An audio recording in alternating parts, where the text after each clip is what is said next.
Здравейте, аз съм Божидар Петков. Занимавам се с борба от 4 годишен, общо взето. Професионалният ми път почна от 8 годишен, почнах да участвам в състезания.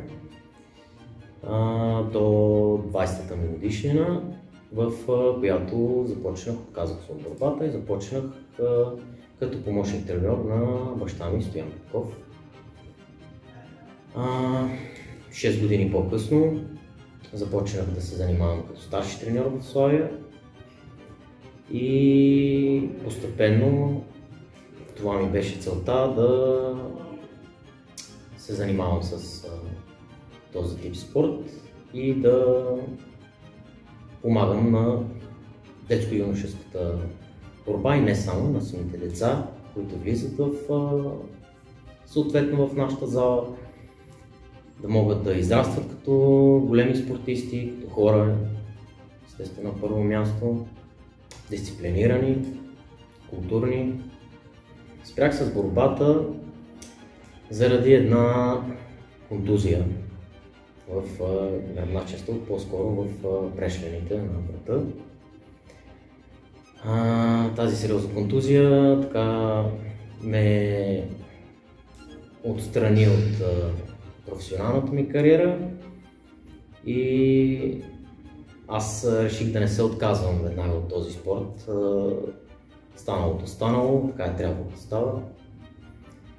И просто започнах да помагам на баща ми.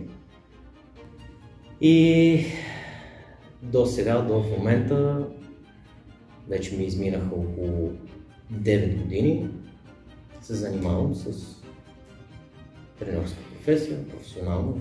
Не искам да говорите. Пак казвам, ако има нещо, искам да ме питате мен. Кой ще го прави от вас? Ти, щом си ти, тази ръка е тук на върха, тази е шука. В момента се намираме в залата на фитнес център Сиколко в Люлин. Тук започна малко като на шега цялото ми занятие от две от момчета, които ги познавам от много време. Буквално са ми израснали пред очите.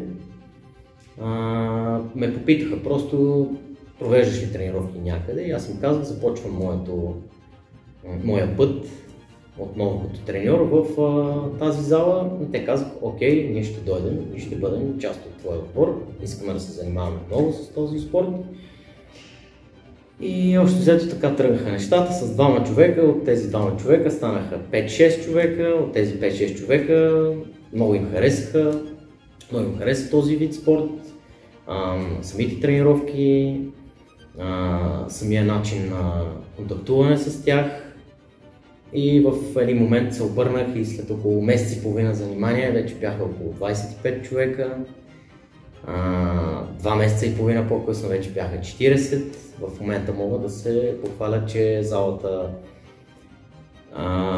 е препълнена. Всеки един ден от понеделник до петък се провеждат занятията и по-малко от 15-16 човека на тренировка не идват, а те са общо 48-50 човека.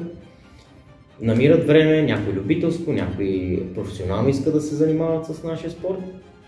Аз съм дал възможност на абсолютно всеки един човек, който има желанието, има хъса, има волята да се занимава с борбата. На никой не съм отказал и на никой няма да откажа по никакъв начин, защото това е моята кауза.